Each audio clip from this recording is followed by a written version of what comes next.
Let's practice number lines. What number does the red dot represent? So when you're looking at number lines can be written horizontally or vertically.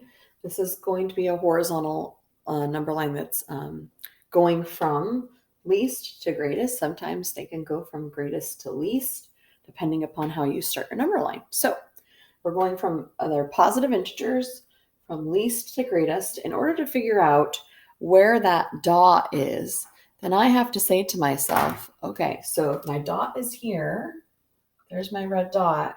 I have to say to myself, how many increments do I have? So you can go about this a couple different ways. One, you can go about it and just go, well, I'm going to count.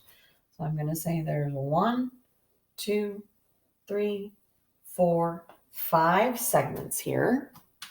But sometimes it might take you a while to determine that if it's a longer number line. So another way that you could do this would be to take your greatest value, 47142, and then subtract down to your least value, which is 47137, to determine how many segments there are in between there. Now, we do have to be able to count the segments, but this portion is going to help us later if we don't increase by single digits. So I'm just going to subtract, which means that there are 5 segments between 47,137 and 47,142. Well, since there are 5 segments in between there, and there are also 5 segments here, that means I'm going to be going up by 1 each time. That is not always the case. So this is really important that you're looking at the difference between your upper value and your lower value, and then how many times each number is going to be represented on the number line. In this situation, it's always +1. So if this is our red dot, then our value would represent 47,139. What number does the red dot represent?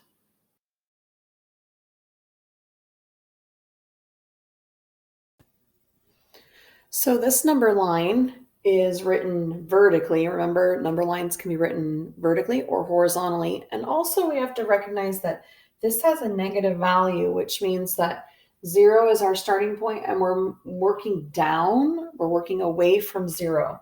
So again, I can take this idea and I can count 1, 2, 3, 4, 5. Well, in this case, if I have 5 and I'm subtracting from my original value, which was 0, that means there should be 5 values, and this will be the case.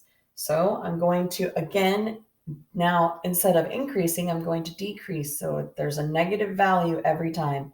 -1, -2, -3, -4, and -5. And my red dot in this situation is right in this point. So my answer would be the value for the red dot is going to be -3. Remember, you don't always increase or decrease by values of 1. So be really, really careful that you don't assume that every line is going to be worth a value of 1. Check to make sure that you have the same increments, and then subtract your greatest value, well, this would be 0, from 5, which means that you have 5 different segments between 0 and -5.